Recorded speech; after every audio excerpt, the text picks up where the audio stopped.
Sergeant Maya Chen crouched behind the crumbling stone wall, her radio crackling with urgent voices. The small mountain outpost had been her assignment for 3 months. Quiet posting that most soldiers considered a break from real action. That quiet had shattered 30 minutes ago, when scouts reported enemy movement in the valley below. All units fall back to the main base immediately. Commander Reeves's voice came through clearly. This is not a drill. Enemy battalion approaching?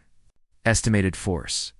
200 soldiers, heavy weapons, armored vehicles. Fall back now.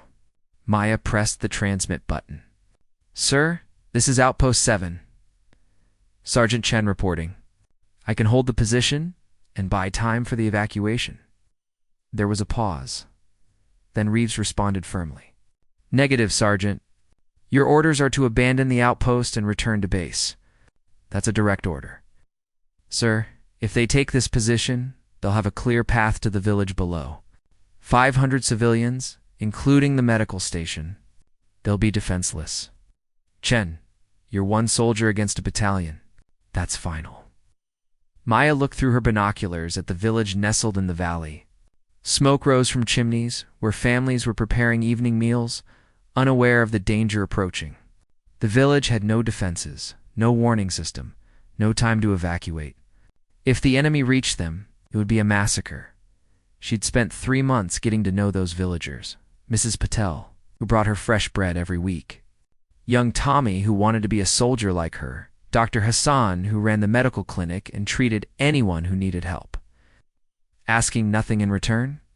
They trusted her to keep them safe. Understood, sir, Maya said into the radio. But her hands were already moving to gather ammunition and position weapons. The outpost was small but strategically located on a narrow mountain pass. Any force wanting to reach the valley had to come through here. The position had been built decades ago, with thick stone walls and elevated firing positions designed for exactly this kind of defense. 1 person couldn't stop a battalion, but maybe 1 person could slow them down long enough for help to arrive or for the village to evacuate.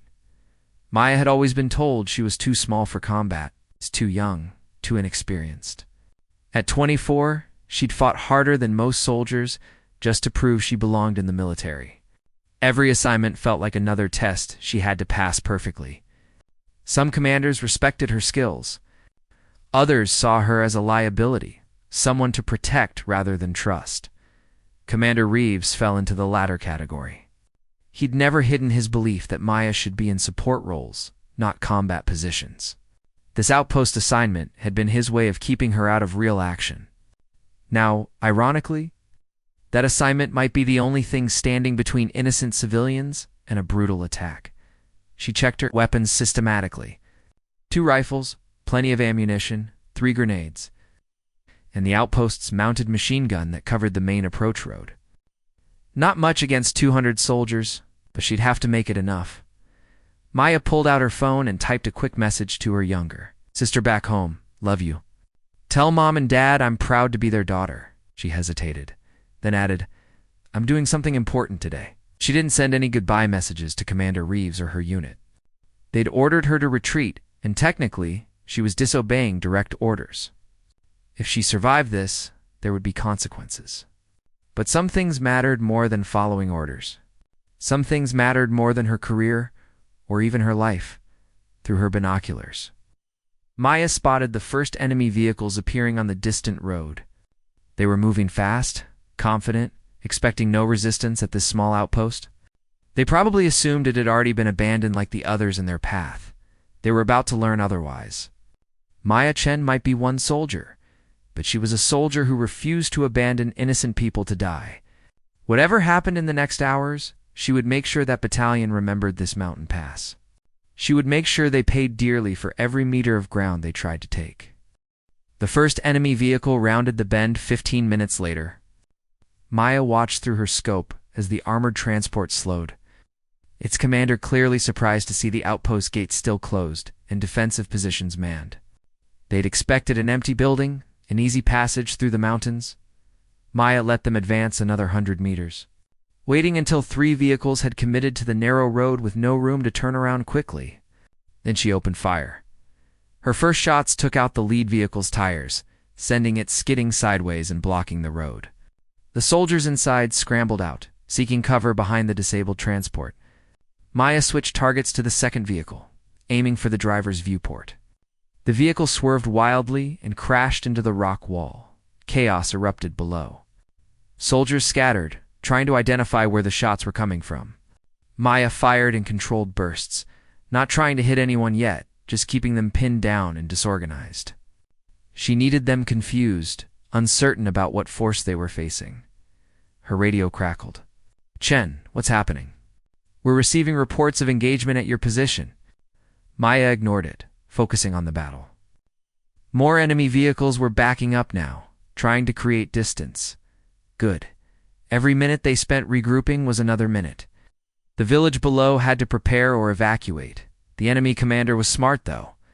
Within minutes, soldiers began spreading out, trying to flank the outpost from multiple directions. Maya had anticipated this. The narrow pass funneled them into predictable approach routes, all of which she'd spent 3 months studying and preparing. She moved to a different firing position, sending shots toward the soldiers attempting to climb the eastern slope. They dove for cover behind rocks. Maya didn't wait to see if she'd hit anyone. She was already moving again, peering at a western window to fire several rounds at troops approaching from that direction. The key was never staying in one place. She had to make them think the outpost was defended by multiple soldiers, not just one. Move, shoot, move again. Keep them guessing. Keep them cautious. An explosion rocked the outpost as enemy mortar found their range. Dust and debris rained down, but the old stone walls held. Maya felt a cut open on her cheek from flying rock fragments, but ignored it. Pain could wait. She sprinted to the mounted machine gun and opened fire on a group of soldiers who'd gotten too confident. Advancing across open ground, they scattered immediately, leaving 2 wounded comrades behind. The psychological impact was as important as the physical damage.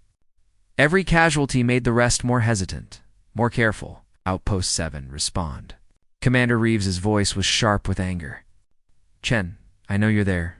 Stand down immediately and evacuate." Maya grabbed the radio. "Sir, enemy battalion engaged. I'm buying time for village evacuation. Request immediate air support and reinforcements. You're disobeying direct orders." "Yes, sir, I am. But I'm also stopping 200 enemy soldiers from massacring 500 civilians. Please send help." She dropped the radio and moved to the southern wall where enemy troops were trying to set up a heavy weapon. Her shot destroyed their equipment before they could deploy it. The soldiers scrambled back, clearly frustrated. This was working, but barely. Maya knew she couldn't hold indefinitely. She was one person with limited ammunition against a force that could afford to be patient. Eventually, they'd coordinate a proper assault from multiple directions. And she wouldn't be able to stop them all. But she didn't need to hold forever. She just needed to hold long enough. Another mortar round exploded, this time closer. The outpost's water tank ruptured, flooding part of the courtyard. Maya's left arm was bleeding from shrapnel, but she could still use it. Good enough, she checked her ammunition levels.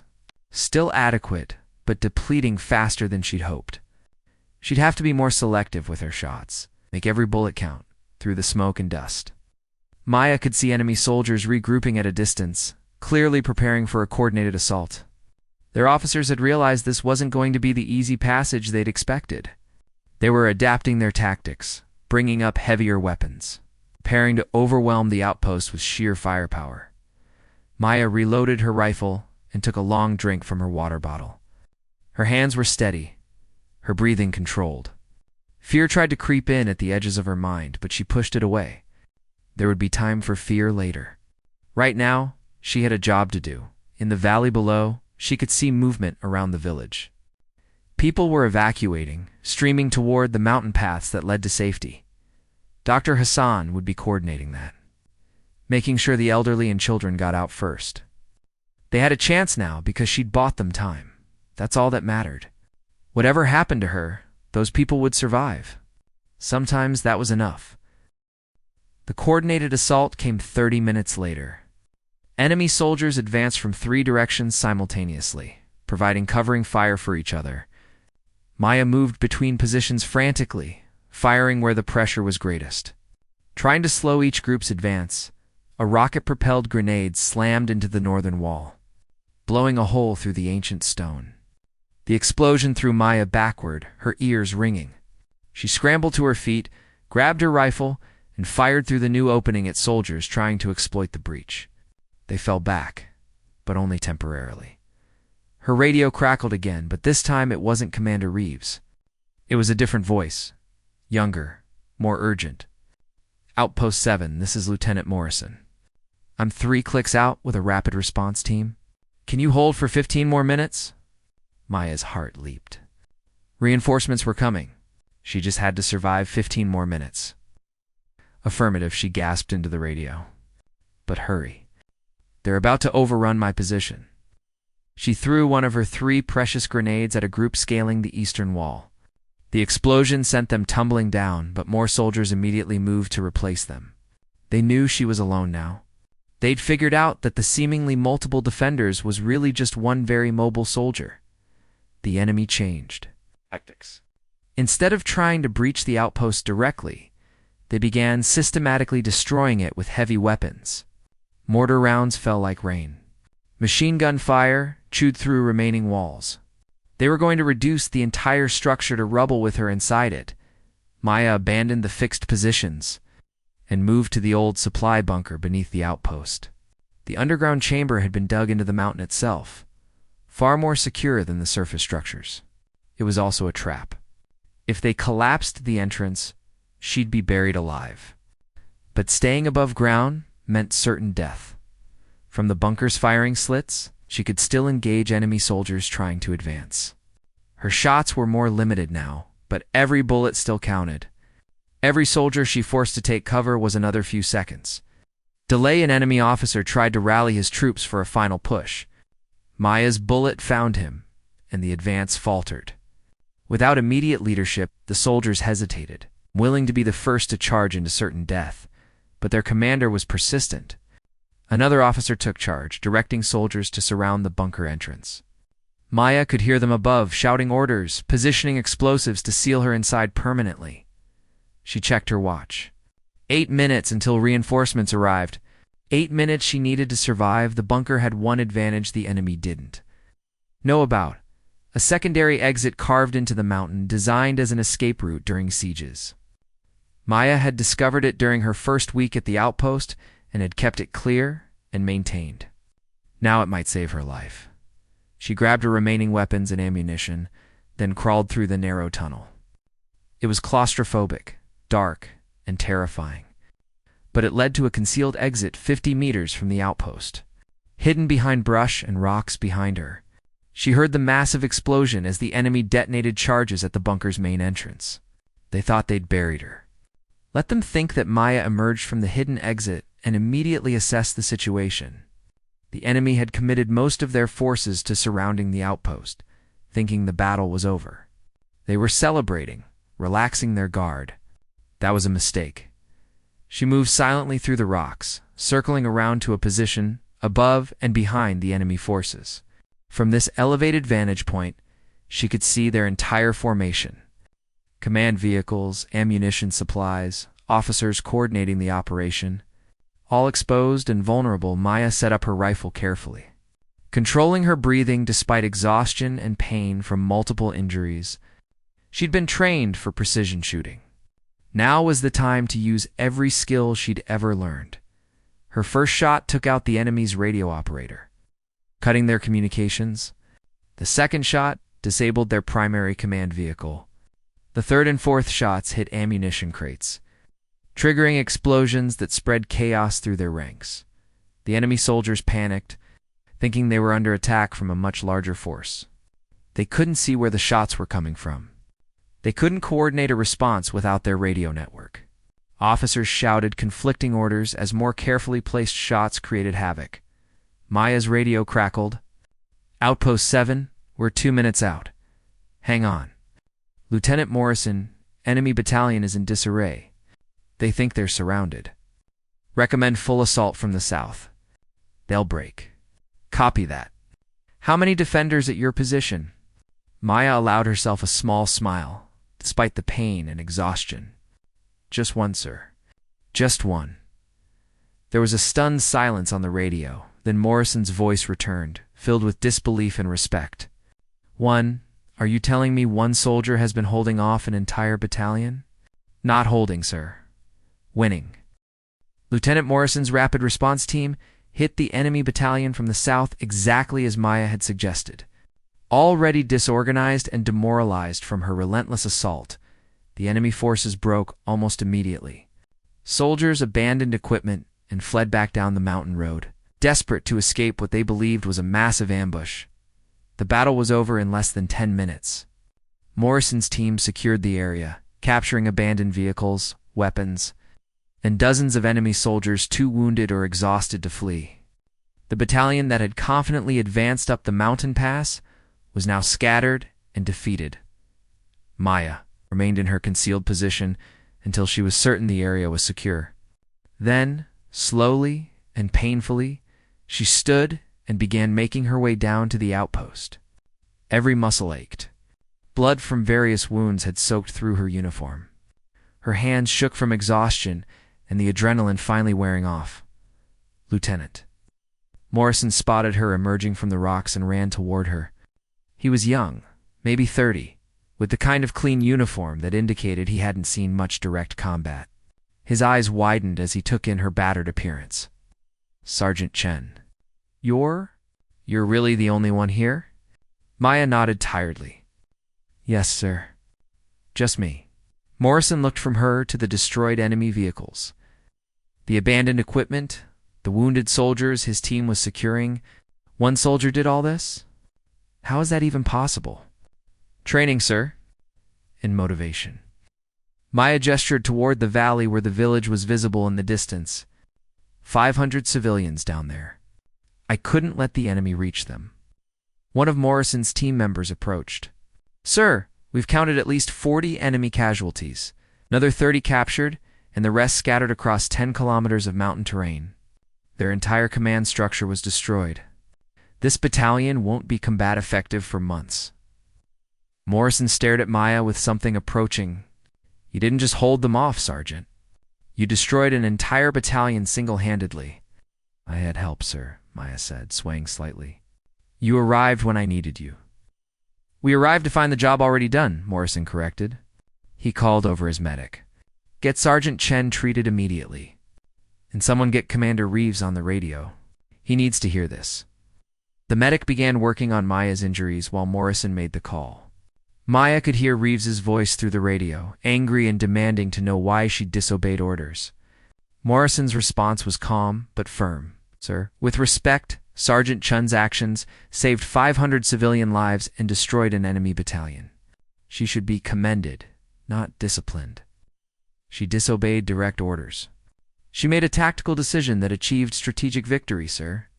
Sometimes that's what good soldiers do. Maya didn't hear the rest of the conversation. The medic had given her something for the pain, and exhaustion was finally overwhelming her. Her last conscious thought was that the village was safe. Mrs. Patel, young Tommy, Dr. Hassan. All of them were alive because she'd chosen to stay. She woke up in a medical tent 12 hours later. Her body was covered in bandages and an IV drip-fed fluids into her arm. For a moment, she couldn't remember where she was or what had happened. Then it all came flooding back. The battle, the desperate fight, the enemy battalion. A nurse noticed she was awake. Easy, Sergeant. You're safe now. You're at the main base hospital, the village. Maya's voice was hoarse. Safe. Everyone evacuated successfully. No casualties. The nurse smiled. You're a hero, you know. It's all over the news. Maya didn't feel like a hero. She felt tired and sore and uncertain about what came next. She disobeyed direct orders, even if the results had been positive. Commander Reeves had made it clear he expected obedience above all else. What would be the consequences? The tent flap opened, and General Patricia Hendricks walked in. She was the theater commander, the highest-ranking officer in the entire region. Maya tried to sit up, but the general waved her back down. Rest, Sergeant. You've earned it. General Hendricks pulled up a chair beside the bed. I've reviewed the full after-action reports.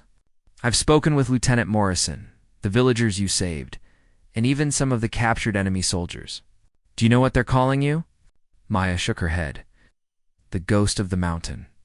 The enemy soldiers swear they were fighting at least a platoon of defenders.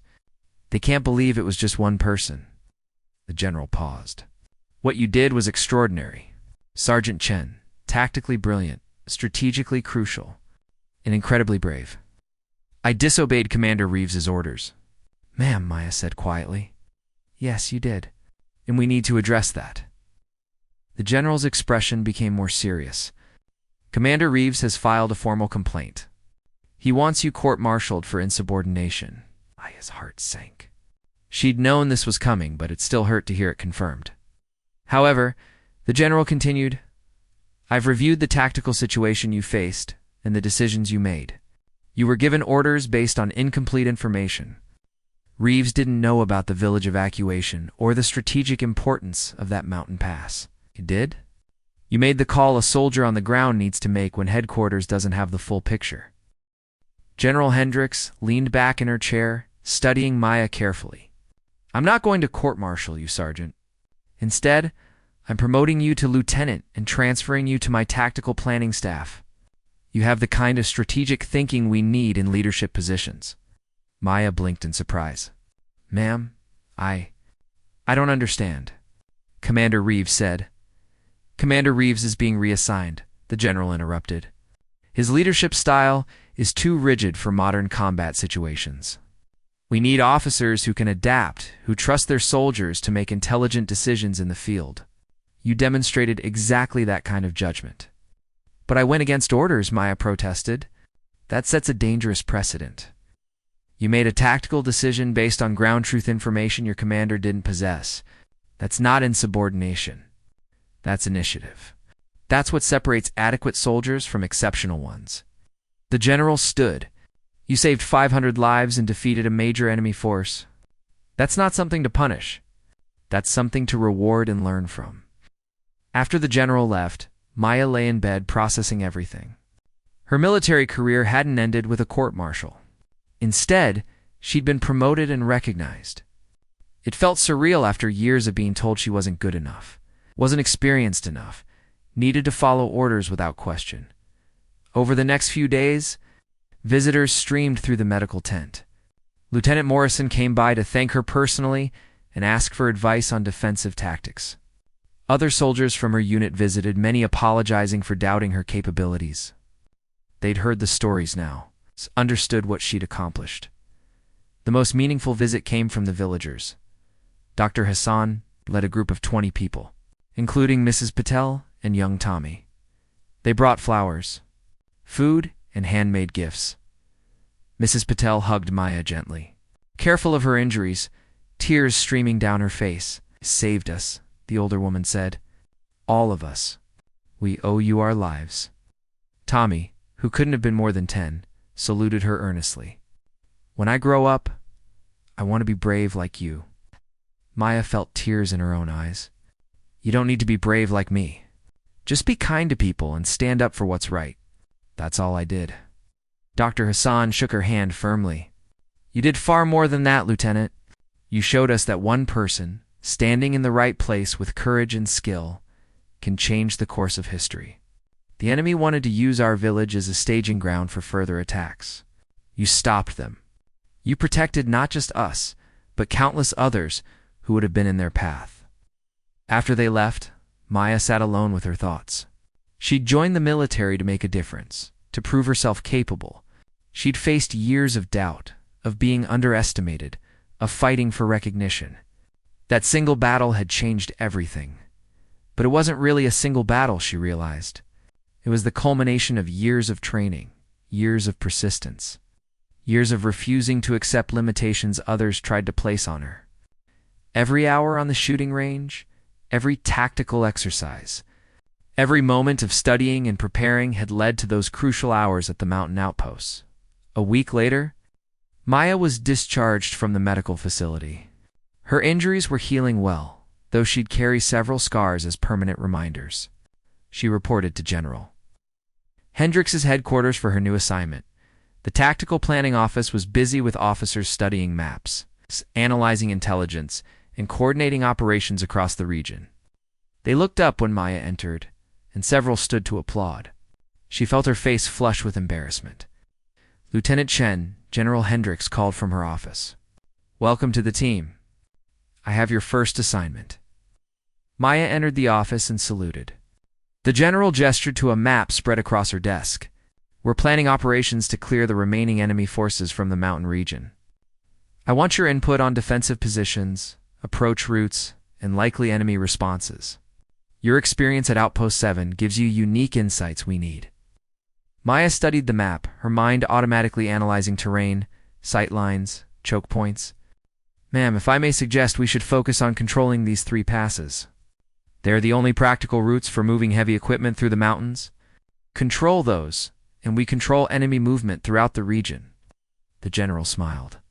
"Exactly what I was thinking. Work with Major Collins to develop detailed tactical plans. I want options for both defensive and offensive operations."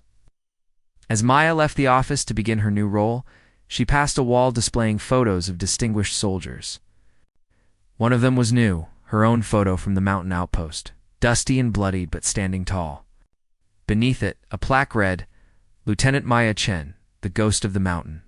For extraordinary valor in defense of civilian lives." She paused, looking at that image. The frightened young recruit who'd joined the military years ago, desperate to prove herself, had transformed into the confident soldier in that photo. The journey hadn't been easy, but every challenge had shaped her, prepared her for that crucial moment when everything depended on her choices. Maya touched the plaque lightly, then walked toward her new office. There was work to do, plans to make, soldiers to help train.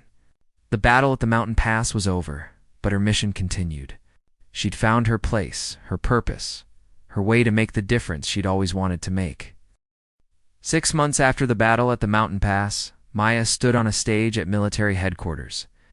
Behind her sat generals, high-ranking officers, and government officials. In front of her were hundreds of soldiers and journalists. Today was the formal ceremony for her Medal of Valor, the military's highest honor for courage under fire. General Hendrix stepped forward to read the citation. "For extraordinary heroism in combat against an armed enemy force, Lieutenant Maya Chen, acting alone and despite orders to withdraw, defended a critical mountain position against a battalion-strength enemy force. Through tactical brilliance, exceptional marksmanship, and unwavering courage, she inflicted severe casualties on the enemy, disrupted their advance, and protected 500 civilian lives. Her actions resulted in the complete defeat of an enemy battalion and prevented a major humanitarian disaster." The general pinned the medal to Maya's uniform. The crowd erupted in applause.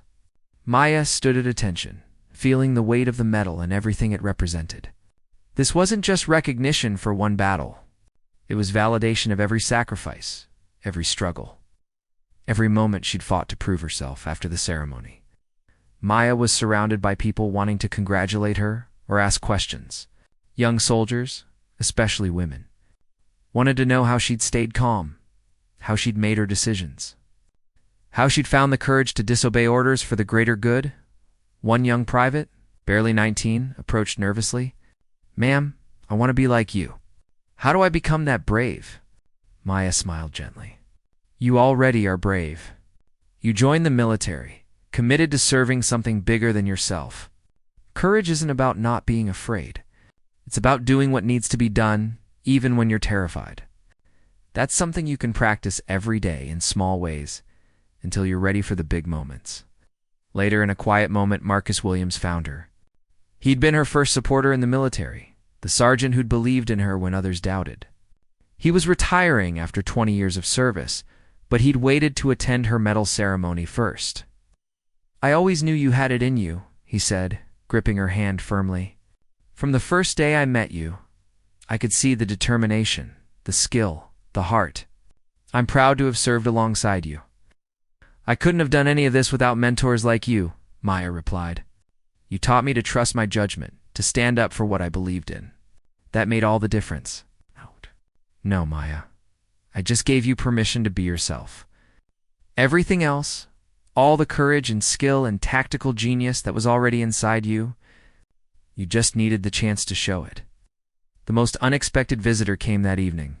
Commander Reeves appeared at her office door, looking uncomfortable. Maya stood, uncertain what to say to the man who'd wanted her court-martialed. "Lieutenant Chen," he began stiffly, "I owe you an apology. I've spent the past 6 months reviewing what happened at that mountain pass and examining my own leadership. I was wrong. About you, about the tactical situation, about what good soldiers should do when orders don't match reality on the ground." Maya gestured for him to sit. "Sir, you were trying to protect your soldiers. That's not wrong. But I wasn't really trying to protect you," Reeves admitted. "I was trying to control you because you made me uncomfortable. You challenged my assumptions about what soldiers should look like, how they should act. I responded by limiting your opportunities. That was my failure, not yours." He pulled out a folder and placed it on her desk. "I've written letters to every female soldier I've supervised over the years, apologizing for my biases and encouraging them to pursue their full potential. I can't undo the damage I've caused, but I can try to do better going forward." Maya opened the folder and scanned the letters. They were honest, heartfelt admissions of mistakes and prejudices. "This took courage, sir." "Thank you." Reeves stood to leave, then paused. "For what it's worth, what you did at that outpost was the finest piece of solo combat action I've seen in 30 years of military service. You saved lives and achieved a strategic victory against impossible odds. You earned every bit of recognition you're receiving." After he left, Maya sat at her desk thinking about journeys and transformations. Reeves had been her antagonist, the obstacle she'd had to overcome.